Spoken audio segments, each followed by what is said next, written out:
job in Timbuktu. All right, because a lot of y'all be trying to run away from y'all problems. You know how black folks do. Black folks always trying to like run down south. You know what I mean? Beefing with my chick while I'm in jail. You running down south. Beefing with my chick. Just relax. You running down south ain't gonna fix your problems. A lot of y'all be trying to run down south. All right, you're gonna be broke down south too. You got the same set of skills. You can only do the same kind of work. You know what I mean? You're not gonna be at the steel mill over here in North New Jersey. Then you go to Alabama. What you gonna do? Matter of fact, you're gonna make less money in Alabama. Okay, and you better have a reliable car. All I hear about people who live in places in other parts of the country that's like not the city, be talking about how you need a car. But anyway, let's go ahead and play some of this Obama shucking and driving. This niggas in here bugged out as usual. All right, so we got a reaction to a reaction to a reaction. Let's get it. So rest in peace, Jesse Jackson. Let's go ahead and give Jesse Jackson a rest in peace, Doris. Rest in peace, Doris. Rest in peace, Jesse. I don't give a damn about Jesse Jackson being gone. Damn. Obama spoke at Jesse Jackson's funeral today, spewing the same shit. Let me bring it back. This is why I don't give a damn about Jesse Jackson being gone. Oh, you don't give a damn. Obama All right. spoke at Jesse Jackson's funeral today, spewing the same shit I was taught, I was indoctrinated with as a child. We are living in a time when Yo, not him touching the top of his head. Yo, like Obama was talking like this was the God honest truth. Like, you know what he's about to do? He's about to speak to the bitch in you. He's about to speak to the part of you that's supposed to be afraid of white folks. The part of you that's supposed to think that the reason why things are not going well, the reason why the black community is not where it needs to be is because of white folks. No. We don't stay together in relationships, so wealth is never built. Nothing's ever passed on. There's no attention to detail when it comes to procreation. No one's thinking, hey, should this family be mixing with this family? I love when CGA did a breakdown of disappearing acts, right? And one thing he spoke about was relationships and how class matters, and it's not going to go well if you guys are not evenly yoked or not in a similar stratosphere when it comes to education and class. Like, one thing that I would never try to do, and it's the thing that I've tried to do too, is like, where I've always been someone who has been pretty mobile. What I made in 2018 and what I made in 2020. What I made in 2020, you know what I'm saying, and what I made in 2022. You know what I mean? So on and so forth. Whereas a lot of people, especially Poppy gonna be doing some of the same things unless he moving that work. You know what I'm saying? He might, and that's how they got Diddy. Got Diddy. You know what I'm saying? She been stuffing. He's been stealthing women, like pushing the condom off while he's hitting it. Anyway, so Obama is going to speak to you as if you were under any other stress aside from the economy. The only real stress that we're dealing with for the most part, I ain't gonna lie, there's like a war on the horizon. I gotta learn more about that. All right, that's how hard I'm working so hard that I don't know nothing about the war that much. Okay, I'm just saying, who wanna fight? You know what I mean? Who wanna fight? So who wanna fight? Yeah, wait for me to go ahead and do some more research on that. Who wanna fight? Who wanna fight, bitch ass nigga? Who wanna fight? So there's only one stress, one daunting issue we have, which is the finances, which is the housing crisis. This nigga Obama is about to do a grand Negro performance. This is some Super Saiyan chucking and jiving. If you look closely, his eyes is turning green and his hair is slightly blonde. No one's asking him to do any of this shit. No one said, hey, listen, Barry, you got to bring him back in. Every time Obama appears on camera, it is an insincere attempt to get niggas to come back to the plantation. It's an immature and insincere, it just phony attempt at appealing to really like to niggas. You know what I mean? Because you don't never talk this way to Michelle. You know what I'm saying? You don't talk this way to your daughters. You don't talk this way to no one else in your life. But whenever you trying to address black folks, you start doing like this Negro spiritual shit. It's kind of weird. Check it out. it can be hard to hold. Each day we wake up to some new assault. Another other setback, an offense to fear each other and to turn on each other, and that some Americans count more than others, and that some don't even count at all. Everywhere we see greed and bigotry being celebrated, and bullying and mockery masquerading as strength, denigrated ignorance and dishonesty and cruelty and corruption, and it's hard to hope. This speech was so negative. Literally, black people have to be dragged through the mud and brought back up. You know, they have to feel inspired and worthy of good. I'm so sick of this damn messaging. It's old, it's whack, it's played out. Literally, these people. And this is what we mean about the change in mindset.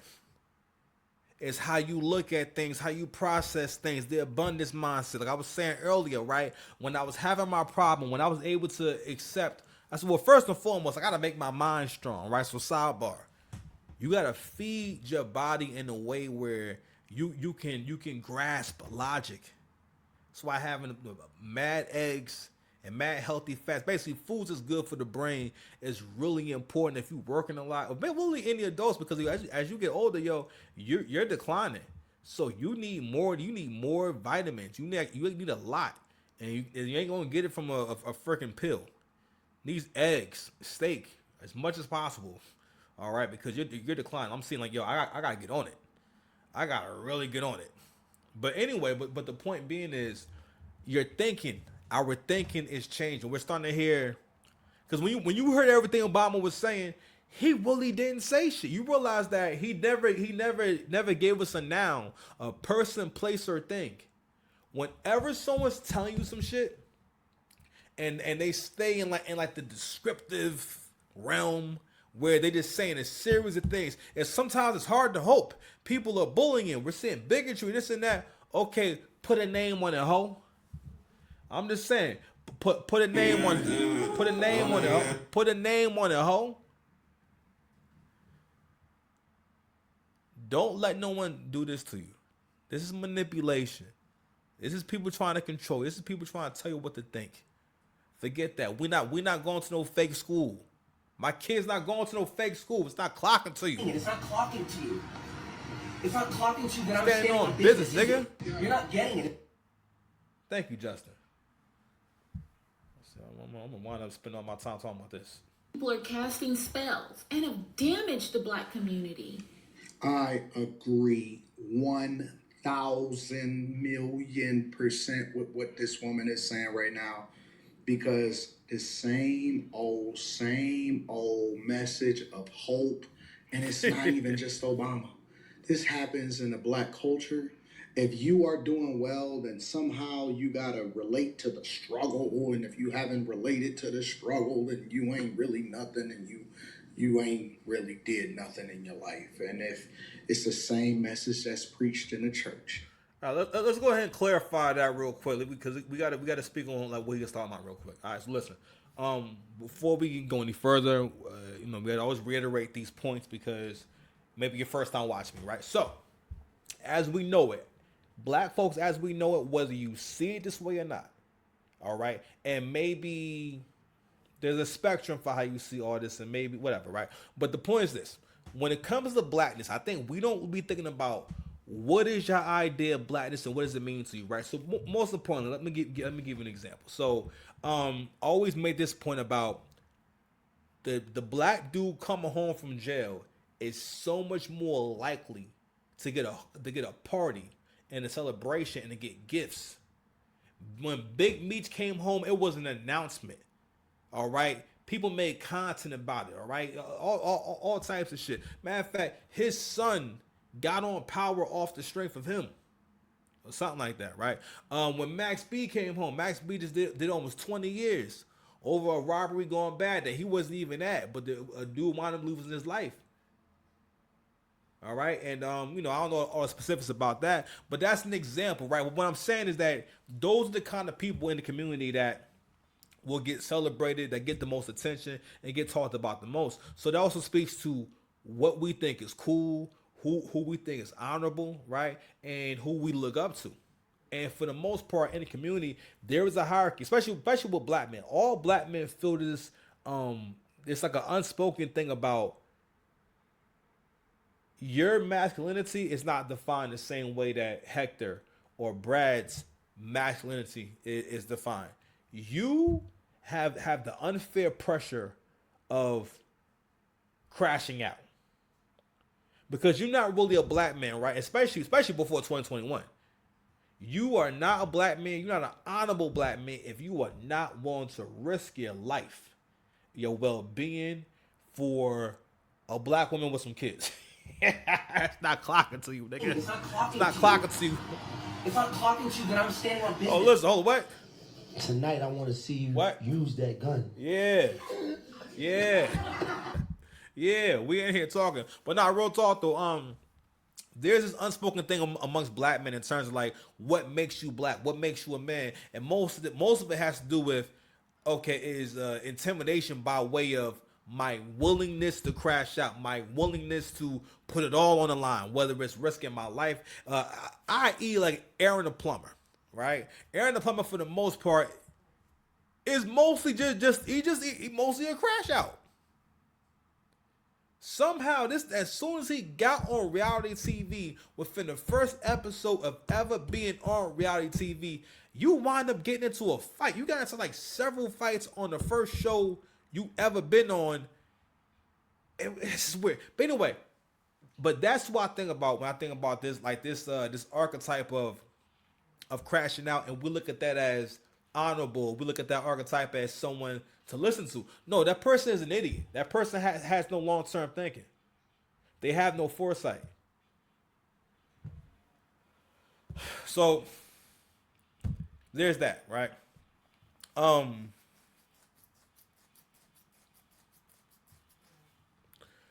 So we're speaking to like what blackness is, and when Obama's having this conversation, for the most part, what he thinks is you all are in a dark place. It's almost like he doesn't know. No, a lot of us are doing pretty good for ourselves. A lot of us, a lot of us don't want illegal immigrants in the country. A lot of us understand the strain that it puts on the economy. If you have a lot of people in the economy who don't have social security numbers, who are making money under the table, not paying taxes, and on top of that, they could be getting benefits and stuff like that. Fam, that puts a drain. Those are resources that are not going to American citizens, or that should be going to American citizens. Like even like when it comes to the gig economy, if you want to do Uber and stuff like that, really any of these things, for that single mother, right, who's struggling and whatnot, it's a lot of orders you're not going to get because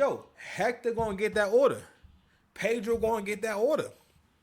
Okay, Miguel finna get that order. Jean gonna get that order. LaFleur, listen, LaFleur gonna get that order. Tonight I want to see you use that gun. Shots fired, my nigga.